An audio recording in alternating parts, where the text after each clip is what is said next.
Okay, well, Carl, thank you very much, dear colleagues. It's very nice to be with you there in Hamburg. I would rather be with you where you are, but nowadays we have to learn how to live with this epidemic. And I was surprised to see the pictures of Carl in the stadium in Sao Paulo. It's unbelievable that that could happen at that time when we know how restricted everything is at this time. So I have to congratulate you with this large online meeting. I think with nearly 100 of participants is much more than you would ever get together on a Saturday morning in an auditorium. So that is something which really is an achievement and something which we probably will stick to even when times get better.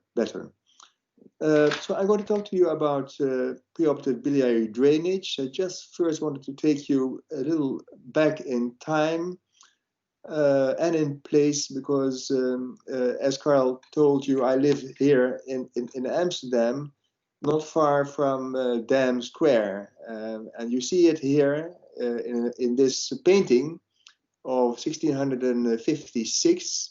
And that was the year that was a plague epidemic. So that's a pest, as we call it in Dutch, I think also in German. It was a pest plague epidemic. But you see here that there was still a large crowd on Dam Square. The palace was still being built at that time. And the only details you can detect that show that it was a year of the plague is, as you see here in detail, that it was in chalk here the number of deaths that day because of the plague. So it was 896 people had died on that day because of the plague. And the other detail is here, where you see a man in white with a white stick. And that was a patient of the plague. And so everybody knew when they saw this man with a white stick that they had to keep distance. So that was kind of social distancing that was applied. But of course, that wasn't very effective, as you can see here. And there were many of thousands of deaths which occurred because of that plague epidemic. So when you look at the dam, today, or in May, when there was a total lockdown in Amsterdam, you see that the Dam Square is completely empty. So we have learned how to get a little more effective with dealing with plagues like that. I think that has changed our whole way of how we are dealing with meetings and things like that, and so we have to learn how to live with that. Let's see. So, coming to the subject, preoperative biliary drainage. The question always is, when do you need to apply it? And when you decide to apply it, how are you going to achieve a complete drainage? Well, first of all, we have to know for which tumors do you need that. Of course, those are the cholangiocarcinomas. And when you look at the scheme and you look at the types of carcinoma, the major types we encounter in surgery are the proximal tumors here arising at the confluence of the left and right hepatic duct. So these are the real Klatskin-Tumors. But if you go more distal in the bile duct, you end up in the distal common bile duct with the distal bile carcinoma, which can occur here. And the majority of the tumors are at the hilum, and at the hilum, the target organ is the liver because the tumor invades into the biliary radicals intrahepatically. And in the distal part, the target organ is the pancreas. When you have distal pancreatic carcinoma, you can treat it as a pancreatic head carcinoma. So then they would need a pancreatoduodenectomy as devised by Whipple in 1935, which is this operation you know very well, in which you do regional resection of the pancreatic head, by biliary tract and duodenum. But When you look at the Klatskin-Tumors, that was much later that it was identified as a tumor entity by Klatskin, as you see here, 1965. And those tumors are quite different in the surgical approach because they require a extended liver resection. And that is the difference between the distal and the proximal bile duct tumors, and also the way you should look at it when you think of preoperative biliary drainage. Sometimes you have to do a combination of a Whipple resection and a liver resection. And those are usually for those multifocal tumors along the biliary tract, in which you would do a complete hemiaptectomy with a pancreatodunectomy, as you see here with the double anastomosis on the biliary bile ducts, the biliary ducts, and the pancreas. So those are, of course, extended operations with also a high surgical risk. So as Carl said, I have developed quite an interest in the perihilar cholangiocarcinoma. I spent some time in Nagoya in Japan with the pioneers of the surgical approach to perihilar cholangiocarcinoma, Professor Nimura, and here successor Nagino. We were all a little younger at that time, as you can see here. And they were the first to advance aggressive surgery for these proximal bile duct tumors, the so-called Klatskin tumors. What is the goal of resection for perihilar cholangiocarcinoma? It needs an excision of the extrahepatic bile ducts, including the confluence en bloc with an extended liver resection. I think that is the basis for all types of perihilar cholangiocarcinoma. Very important is that you include the segment 4 and also the posterior segment, which is segment 1, the caudate lobe. And when involved, the portal vein needs to be excised. So you can do it in a standard fashion, as they do in Berlin, or selectively. We do it only selectively when there is infiltration evident on preoperative scans or during the operation, and a complete lymphadenectomy of the hepatoduodenal ligament. So you can see here the tumor is located in the center, very closely related to the vascular structures, which makes it difficult to resect. So very often you have to resect parts of the portal vein bifurcation.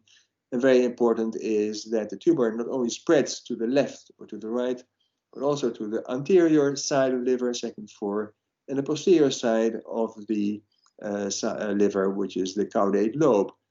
So you have to look at these tumors in a three-dimensional way in order to devise your operative plan.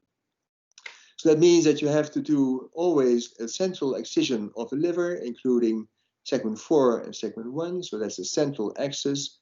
And in this case, with the tumor, which was predominantly on the right side, a extended hemihyptectomy on the right side, which leaves you with a small remnant liver, segment 2 and 3, in which you would have to do an anastomosis with. Now, those are, of course, large procedures with a high mortality, as Carl already indicated. We did an analysis of the world literature to look at the mortality of these operations, and analyzed 4,660 patients all over the world from 79 centers. And when you look at the mortality, the pooled 90-day mortality is 9%. And there's a difference between the rates in the West and in the East. So what we see in the last 20 years is that the mortality in the West is much higher, 12%, versus the East, which was always lower, 3%. I'm not going into the details why the difference between Asia and the West can be explained. It could be biological, it could be, let's say, the way the disease presents. Anyway, when those patients die, they die usually of liver failure. When you also look at the mortality figures, you see that when you look at the 79 centers, there is only a very small number of resections which are performed per year. So there are only 4 resections, a median of 4 resections per year in those 79 centers. And only 11 centers perform more than 8 resections a year. So it means that if you do 8 resections, you are a champion in this type of surgery, indicating that it is a rare disease, and even in specialized centers, there are only a little number of patients which are resected each year. You see that it reflects also in the outcomes, with mortality of 11% in low volume centers, so with less than 4 patients, and high volume centers, it is 7% or less when you do more than 4 procedures. In Amsterdam, we do last year's some 16 patients a year, so that means that we are really a high volume center for this type of surgery. And even then, when you look at the mortality, it is something like 10%. So that means that this is a category of patients in which you have a high surgical risk. So as I said, mostly the failures are because of post-resectional liver failure, which has a high mortality because we have little means to treat that when the patients develop post-resectional liver failure. Now, how can we, let's say, prevent the liver failure to occur after these operations? I think there are 3 decisive factors. You have the patient factors, liver factors, surgeon factors, which all determine the outcome of the operation. We all know that very well. Patient factors, obesity, we've been talking about that in the previous presentations, usually associated with comorbidity, endocrine, and also cardiovascular, which means that surgical risk is increased. You have the liver factors, and these are, of course, very important. Are we talking about a healthy liver? Are we talking about a liver which is diseased? And last but by far not least are the surgeon factors. How experienced is the team? How experienced are the surgeons in dealing with these difficult types of tumors? So I'll concentrate on the liver factors because those are, in a way, something you can control. First of all, the extent of resection, how much liver are you going to preserve, what is the volume of the future remnant liver. That is crucial with resections, and with prehylar carcinoma, we know that you always have to resect a large part of the liver, leaving only a very small part. The quality of the liver parenchyma is very important, of course, cirrhosis, pre-existing disease, steatosis, etc., and especially in cholangiocarcinoma, cholestasis. Now, when the liver is too small, we have all techniques to enhance the future remnant liver, portal vein embolization, two-stage resection, and ARBs. I'm not going to talk about that, but those are the ways we can control, let's say, too small livers. So then the question is, when you have a volume calculation of your future remnant liver, how much liver do you need? How much is enough? I like this graph very much because it shows the relation between liver function and the amount of liver you will need as a future liver. It means that if you have a good liver function, then you can take away nearly 70%, 75%.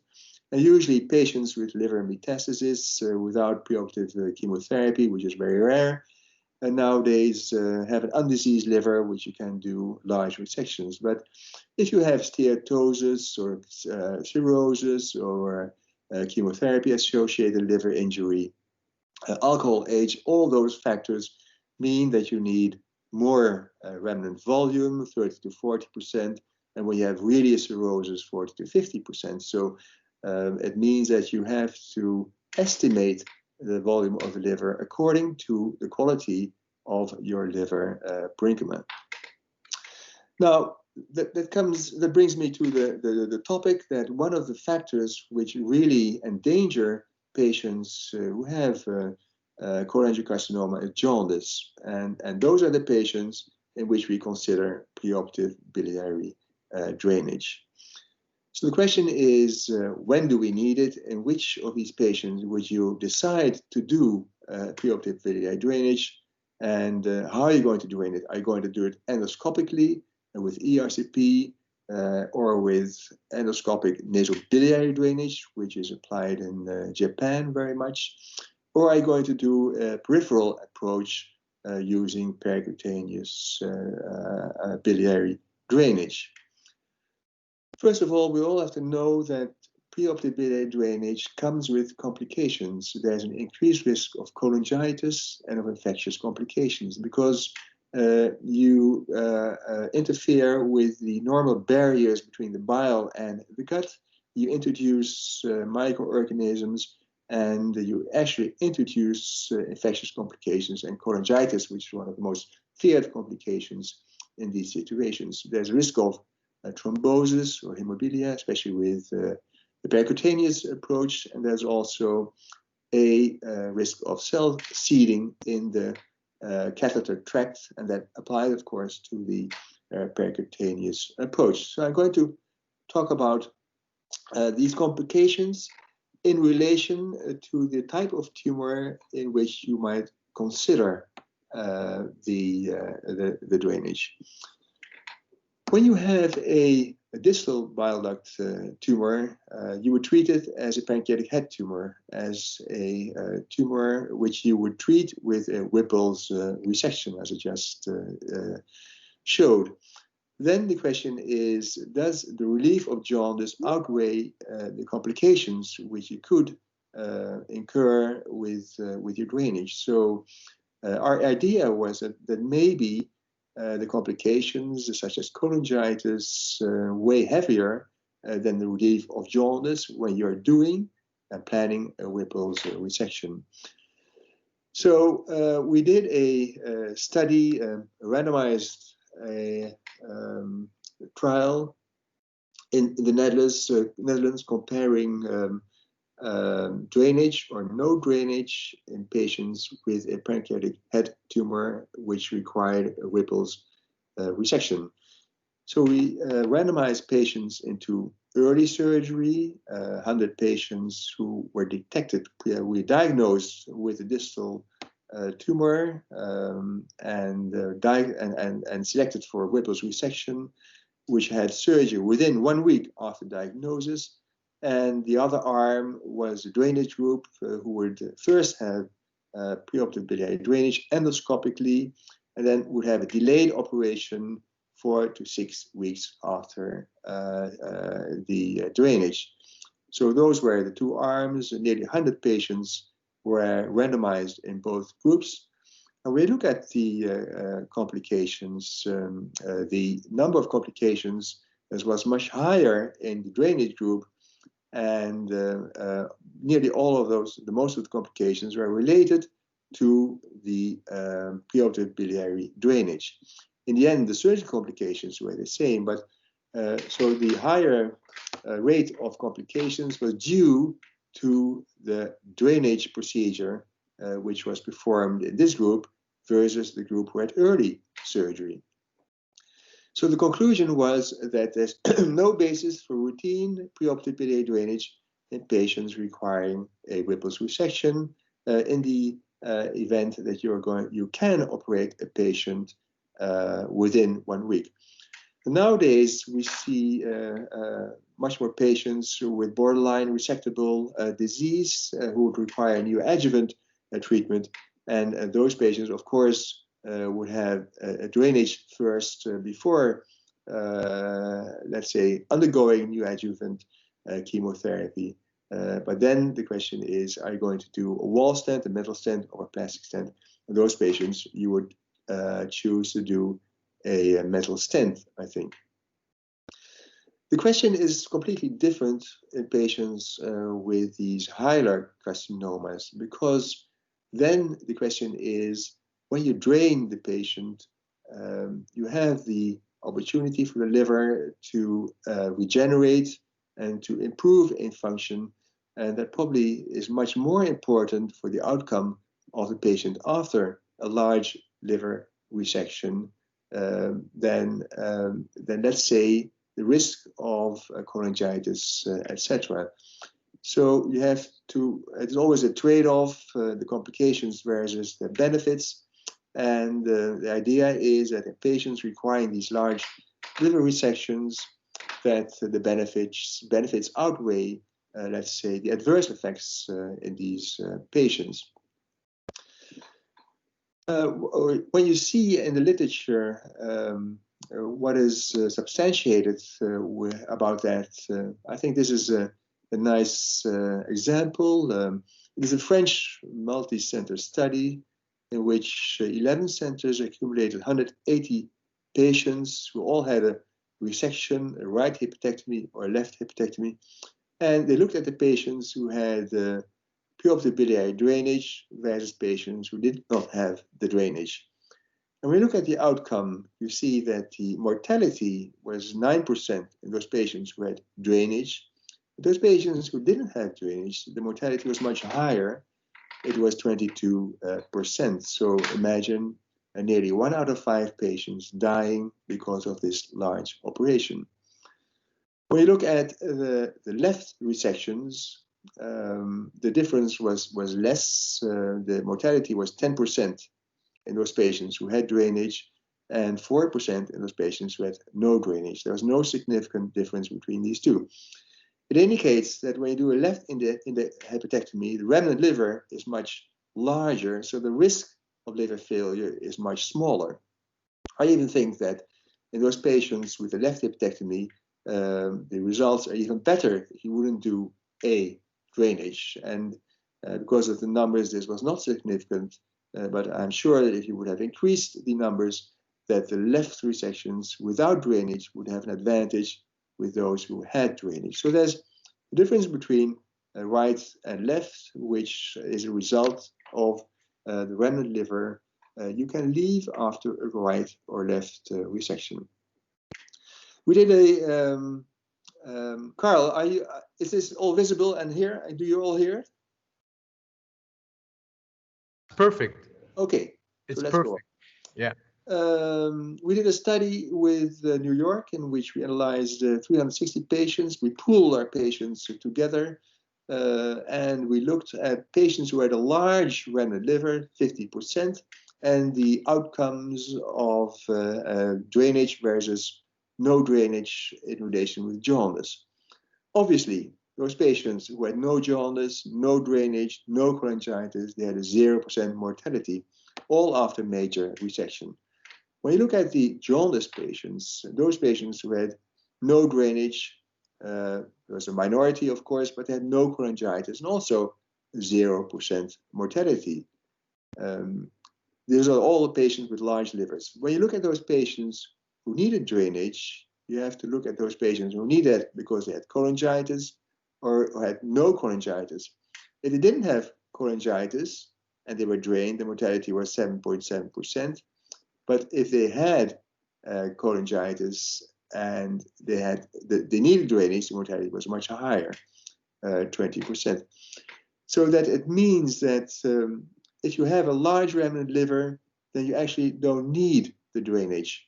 So you don't do that because otherwise you would, let's say, induce complications like cholangitis with a much higher mortality than you would have without drainage. And of course, those patients who have cholangitis, then drainage is mandatory. So the whole question about drainage in patients with liver resection is how much remnant liver are you going to leave? Is it small, then you need drainage? Is it large, then you don't need drainage? And usually in those patients, or sometimes you have, because of tumor infiltration in the portal vein, you have natural hypertrophy on the side which is sick, and a hypertrophy, and hypertrophy on the side which is not involved. So preoperative biliary drainage, do we really need it? No, when you have a distal biliary carcinoma with resection, but in patient with a perihilar cholangiocarcinoma, yes, when there's cholangitis. And when you have a future remnant liver, which is less than 550%, and then if you can, then only drain the side of the future remnant liver. So leave the part of the liver with the tumor alone. Sometimes you have to drain both sides because of cholangitis. So the next question is, are you going to do that endoscopically or are you going to do it percutaneously? So let's look at the endoscopic and percutaneous drainage. So one would say that the endoscopic drainage, you would see more cholangitis, more technical failures, and often those patients need to be switched to the percutaneous approach.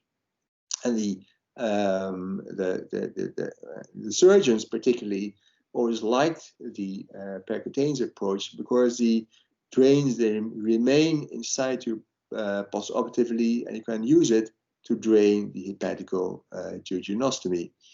And that is something we always liked as surgeons when you have these patients with these peripheral drainages, as you see here, that when you do your resection, you see here the tube sticking out. If you cut it to make it shorter, you can use it to drain your cholangiostomy.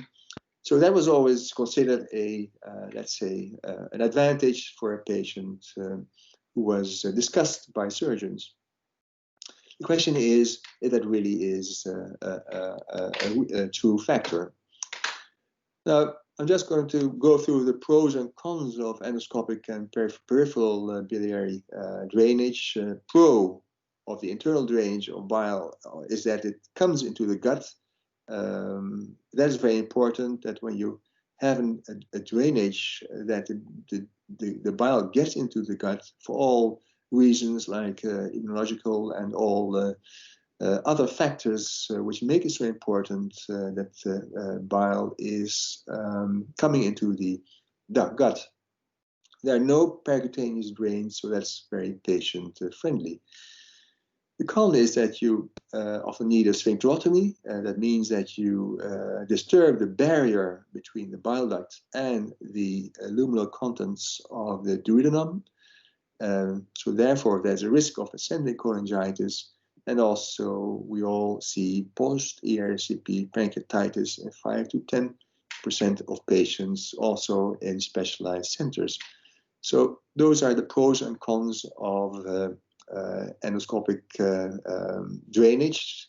The Japanese like nasobiliary drainage. Means that they show that there's a decreased risk of seeding metastasis. When you compare it with percutaneous drainage, there's lower incidence of ascending cholangitis because there's a continuous drainage and it's easy to replace. The disadvantage is that you have a kind of external drainage, so you have to reinfuse the bile because it's important that the bile comes back to the patient. It therefore is patient unfriendly, it causes discomfort, and usually you only apply it in one side of the biliary system.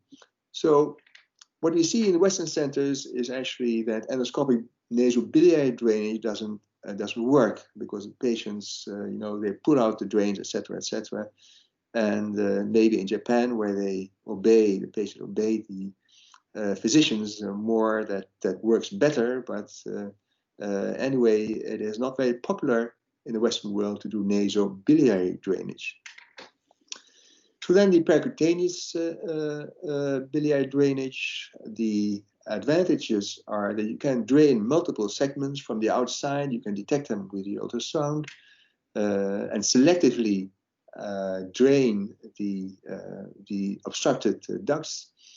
When you pass the tubes beyond the tumor into the duodenum, then you have a kind of external internal biliary drainage, which also, let's say, makes it more stable because the tubes are more fixed in the bile duct and in the gut.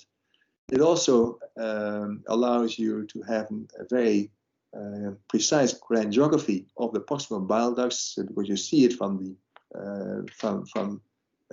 outside, from outside to inside.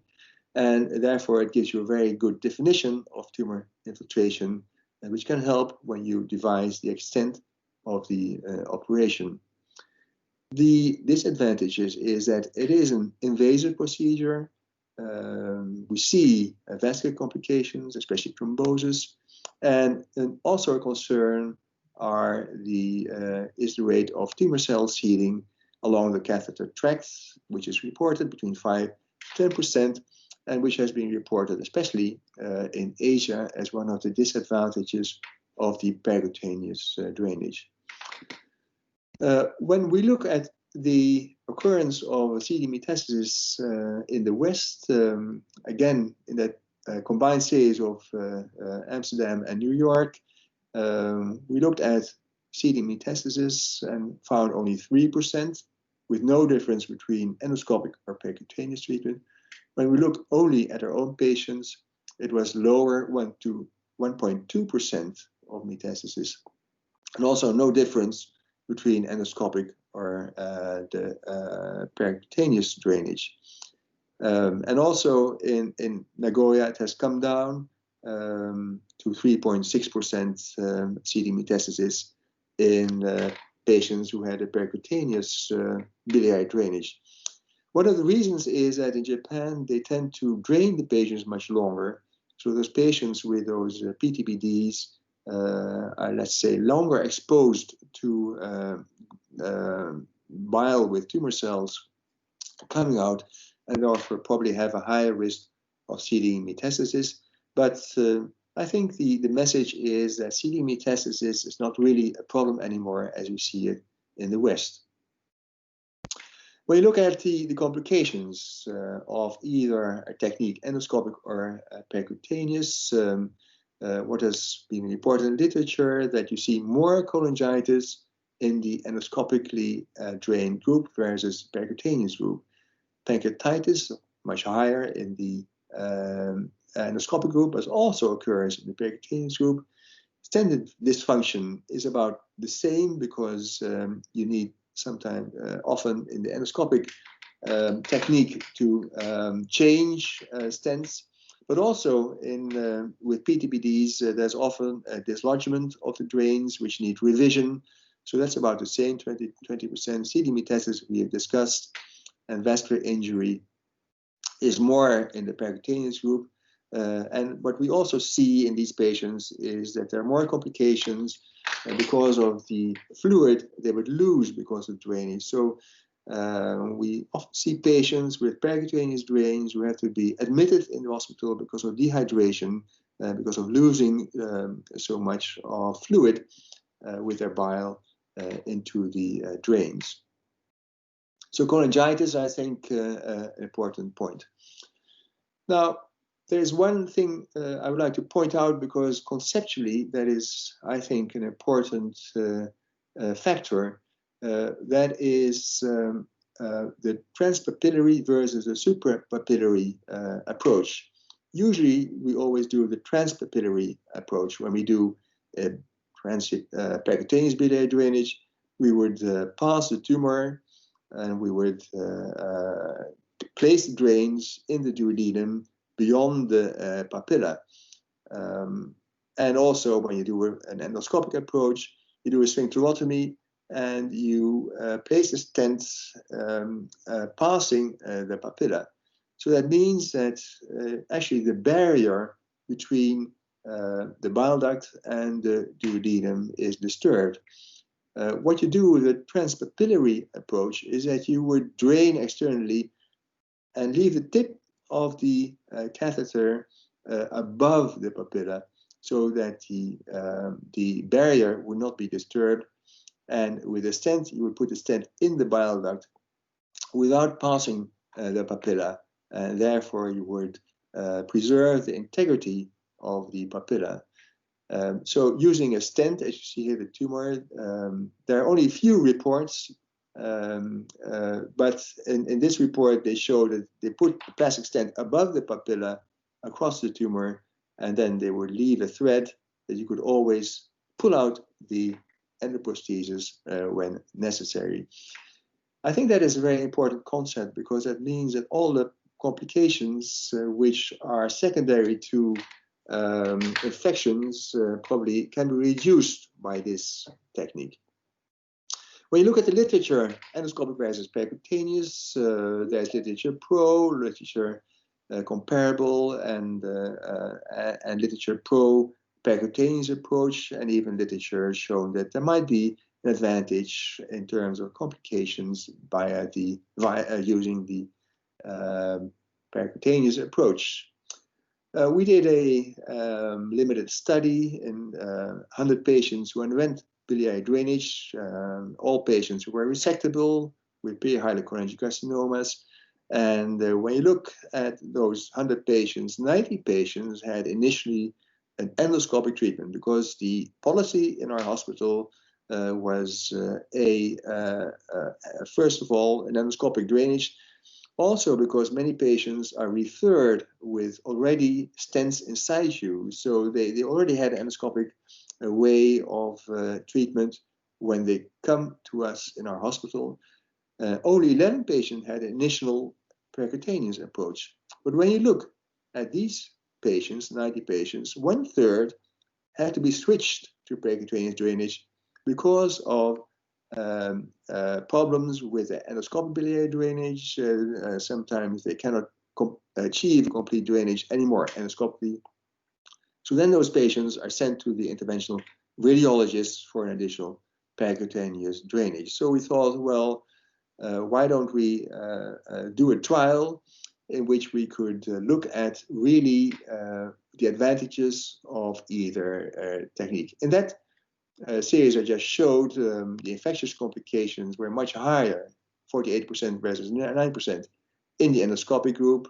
The number of procedures was higher, and also the time until laparotomy was higher. So that meant that we thought that really the percutaneous approach would be the better approach in patients who needed these operations. But you know that in the Netherlands we're always very good in randomized trials. So we thought that we would devise a trial in which we would randomize patients with resectable hyalocholangiocastinomas into patients who would have an endoscopic drainage initially or a percutaneous drainage. And then we would look at drainage related complications as endpoints, but also after the outcome after 90 days. So after your resection, or if they didn't have a resection, after other continued drainage. And so we did that with 4 specialized centers in the Netherlands, because they're all concentrated in these large centers. So it was not very difficult to choose and to select 4, let's say, experienced centers to participate into this trial. That seemed to be the trial of which would answer, let's say, our question, is it better to do percutaneous or endoscopic treatment? I'll show you the results. We randomized at one time 54 patients, 27 had an endoscopic drain and 27 a percutaneous drain. But please note that of those patients, 27 patients who had an endoscopic treatment, 15 had to cross over to PTPD. But because of the intention to treat principle of this trial, those patients were analyzed in the endoscopic group. But it shows that in patients that who had endoscopic treatment, they need to be switched when treatment fails. When you look at the results, we were very surprised that we had a very high mortality in the percutaneous group. There were 11 patients who died, 41%, versus in the endoscopic group, it was 11%. When you look at those patients who died, there were 3 who died even before they had laparotomy, and 8 died within 90 days of their laparotomy. Because of this great difference, our committee, so we have a data monitoring safety board, said, well, okay, we could not continue with this trial, that we had to stop because the difference in mortality was so large that they said that this trial could not be continued and had to stop. So we had to stop the trial. But when you look at, again, what was the cause of mortality, 3 patients died before surgery, 8 patients afterwards, 2 because of myocardial infarction, which was not really related, of course, to the drainage, progressive disease 1, and 5 because of postoperative complications. So with this trial, because we had a window of 90 days after the operations, that meant that the total mortality was caused by numerous factors, not only those patients who had complications of their drainage, but it still was higher than in the endoscopic group. So we published the results of this uncompleted trial with the take-home message that the endoscopic approach was advised as initial method for preoperative biliary drainage, and that in case that would fail, that you could switch to percutaneous drainage, because we could not really explain the much higher mortality in the percutaneous group. Interestingly, in the time that we were finishing this trial, there was a second trial which was initiated in the United States, the INTERCEPT trial, in which they looked at also endoscopic versus percutaneous drainage in patients with these proximal bile duct tumors. But they stopped the trial. It was unsuccessful, as reported in this publication. And when you look at their results, they only could include 13 patients. So there was a very slow accrual, showing that it's very difficult to accumulate patients in such a trial, and that 8 patients of those 13 patients had died. 4 patients in the percutaneous group, which is 80% mortality. They also looked at 90-day mortality, and 4 patients in the endoscopic group. So they also saw a high mortality, but these patients of this trial was also discontinued because of the low accrual of patients. So it means that it is very difficult to set up a trial like this, because those are very complicated patients, very difficult to select patients in order that you have comparable patients. And that is why I think it will be very difficult to repeat a trial like that. If I had the opportunity to set up a new trial, I would do a trial with a suprapapillary approach, because all the problems are because of cholangitis, preservation of the sphincter, and then compare percutaneous drainage and endoscopic drainage, which is, of course, a completely different way of looking at it. So in conclusion, I would say that preoperative biliary drainage is not indicated in pancreatic head tumors in which you would do an early resection.